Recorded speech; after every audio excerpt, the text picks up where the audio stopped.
Welcome back to the Free Video Books channel. Today we're reading Letter 1 of Frankenstein by Mary Shelley. Before we get started, why not like and subscribe? Now, sit tight and let's get into it. To Mrs. Saville, England. St. Petersburg, December 11, 17. You will rejoice to hear that no disaster has accompanied the commencement of an enterprise which you have regarded with such evil forebodings. I arrived here yesterday, and my first task is to assure my dear sister of my welfare and increasing confidence in the success of my undertaking.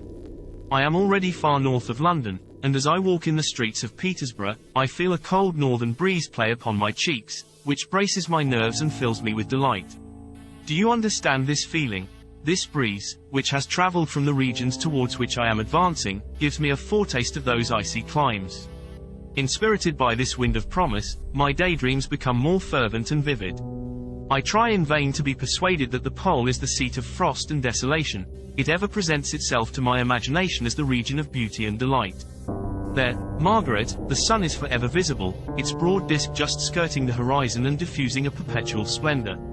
Therefore, with your leave, my sister, I will put some trust in preceding navigators. Their snow and frost are banished, and, sailing over a calm sea, we may be wafted to a land surpassing in wonders and in beauty every region hitherto discovered on the habitable globe. Its productions and features may be without example, as the phenomena of the heavenly bodies undoubtedly are in those undiscovered solitudes. What may not be expected in a country of eternal light? I may there discover the wondrous power which attracts the needle and may regulate 1,000 celestial observations that require only this voyage to render their seeming eccentricities consistent forever. I shall satiate my ardent curiosity with the sight of a part of the world never before visited, and may tread a land never before imprinted by the foot of man. These are my enticements, and they are sufficient to conquer all fear of danger or death and to induce me to commence this laborious voyage with the joy a child feels when he embarks in a little boat, with his holiday mates, on an expedition of discovery up his native river.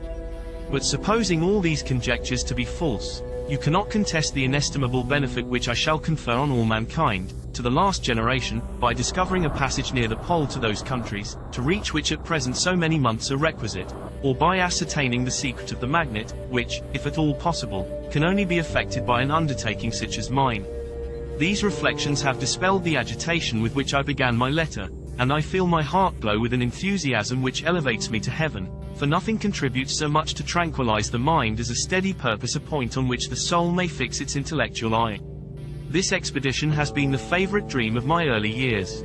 I have read with ardor the accounts of the various voyages which have been made in the prospect of arriving at the North Pacific Ocean through the seas which surround the pole. You may remember that a history of all the voyages made for purposes of discovery composed the whole of our good Uncle Thomas's library. My education was neglected, yet I was passionately fond of reading. These volumes were my study day and night, and my familiarity with them increased that regret which I had felt, as a child, on learning that my father's dying injunction had forbidden my uncle to allow me to embark in a seafaring life. These visions faded when I perused, for the first time, those poets whose effusions entranced my soul and lifted it to heaven. I also became a poet and for 1 year lived in a paradise of my own creation. I imagined that I also might obtain a niche in the temple where the names of Homer and Shakespeare are consecrated. You are well acquainted with my failure and how heavily I bore the disappointment. But just at that time I inherited the fortune of my cousin, and my thoughts were turned into the channel of their earlier bent. 6 years have passed since I resolved on my present undertaking. I can, even now, remember the hour from which I dedicated myself to this great enterprise. I commenced by inuring my body to hardship. I accompanied the whale fishers on several expeditions to the North Sea. I voluntarily endured cold, famine, thirst, and want of sleep.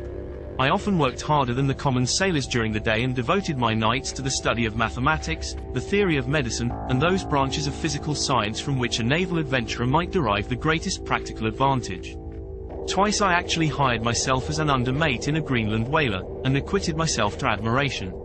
I must own I felt a little proud when my captain offered me the second dignity in the vessel and entreated me to remain with the greatest earnestness, so valuable did he consider my services.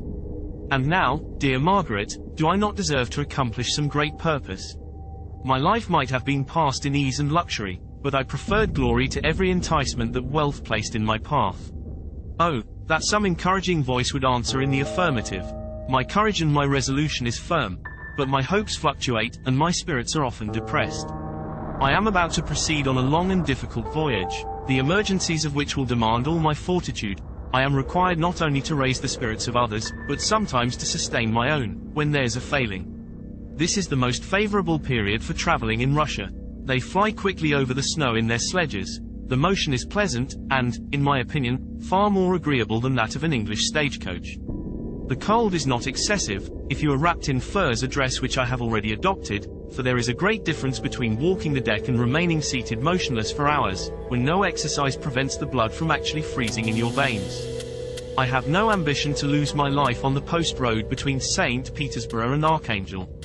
I shall depart for the latter town in a fortnight or 3 weeks, and my intention is to hire a ship there, which can easily be done by paying the insurance for the owner, and to engage as many sailors as I think necessary among those who are accustomed to the whale fishing.